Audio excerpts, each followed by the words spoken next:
Olá, pessoal! Gravandal é um apelo para o nosso tempo. As aparições estão em total conformidade com o que ensina a Santa Igreja e é um conteúdo de enorme seriedade e gravidade. Cerca de 2.000 aparições com milhares de testemunhas, de êxtase impressionantes e com um conteúdo de mensagens incrível. Vem comigo!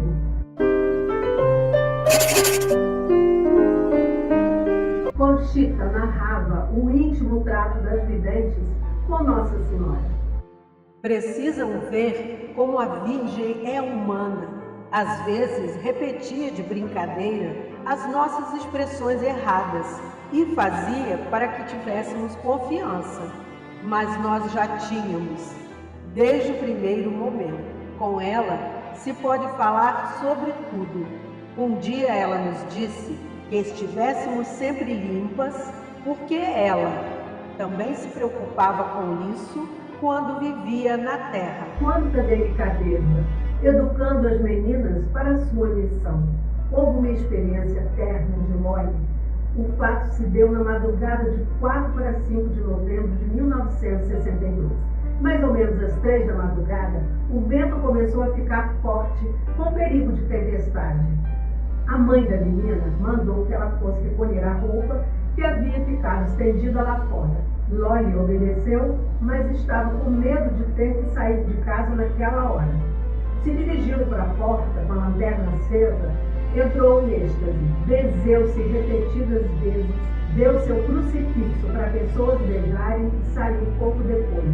Ainda em êxtase, voltou para casa com a roupa recolhida. A Virgem, não sua boa vontade e seu medo, e como mãe a acompanhou. Essa cena manifesta um valor precioso para a vida espiritual das meninas e de todos nós fiéis.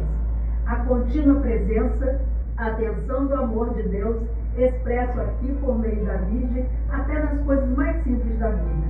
Em muitas outras ocasiões, a Senhora instruiu as meninas da virtude.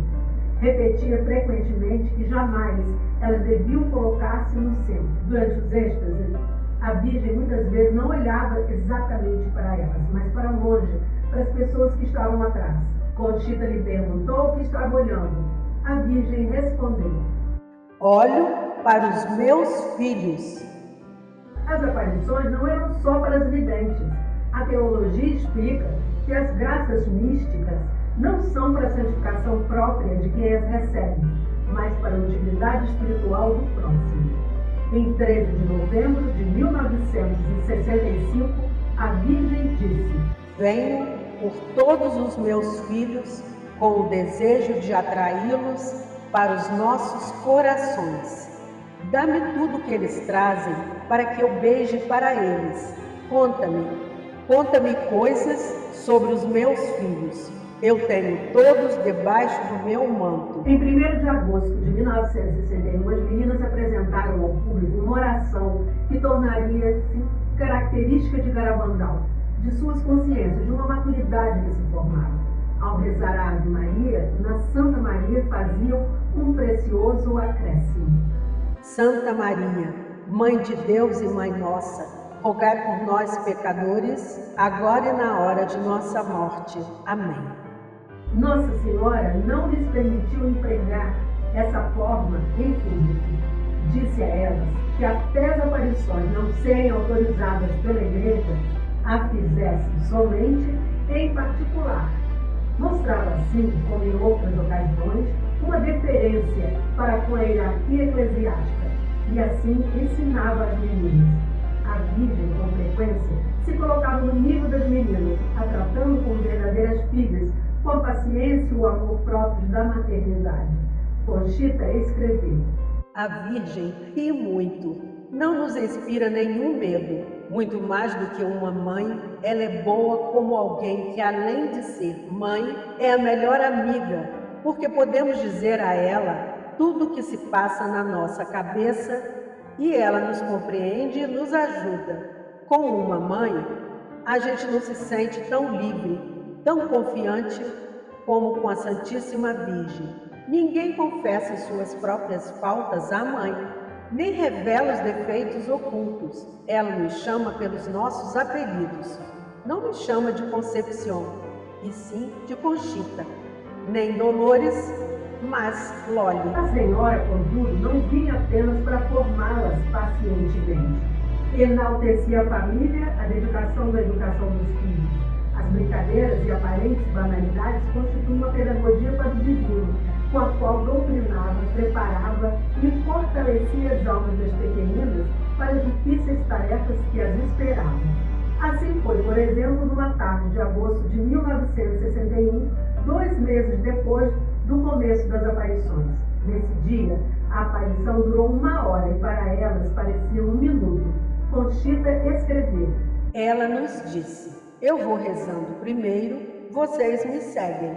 Ela rezava muito devagar. Nós repetíamos palavra por palavra o que a senhora dizia, primeiro buscando seu tom e a pronúncia. A Salve Rainha mandou que cantássemos e nós cantamos. Rezava muito lentamente, tudo muito devagar. A Virgem rezava o rosário para nos ensinar. Na oração do Pai Nosso e do Glória, entregava todo o seu ser. Na Ave Maria, ao contrário, seu rezar não era o exercício de oração, mas ensinamento. As meninas aprendiam de maneira prática uma valiosa lição de espiritualidade.